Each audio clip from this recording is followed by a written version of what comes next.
Il faut toujours avoir en tête que la démocratie, c'est pas simple, c'est un très long apprentissage.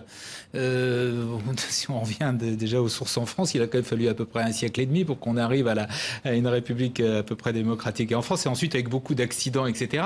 Et que quand il y a un régime autoritaire, une dictature quelque part, ça fait du mal, bien évidemment, c'est par définition antidémocratique pendant la période où dure ce régime autoritaire, mais ça fait du mal aussi longtemps après. Quand vous regardez le nombre de pays, par exemple, je ne sais pas, regardez les difficultés qu'a la Tunisie, regardez la Syrie où l'opposition n'a jamais réussi à s'unir contre Bachar al-Assad. Je ne parle pas de pays comme la Russie qui n'ont quasiment jamais connu la démocratie. C'est compliqué la démocratie, c'est compliqué à organiser, et surtout quand justement ça n'a pas été préparé, quand il n'y a pas d'apprentissage. Juliette ? Un certain nombre de philosophes, Souleymane Bachir Diané par exemple, pensent que seule la violence actuellement est possible, une solution possible en République démocratique du Congo, mais une violence libératrice. Il y a plusieurs sortes de violences. Nos révolutions... Par ça, mais... Non, mais bon, c'est quelque chose, un propos désespéré. C'est-à-dire, on souhaite tous, évidemment, des passages, des transitions démocratiques. Mais ça ne se fait pas comme ça, en tout cas.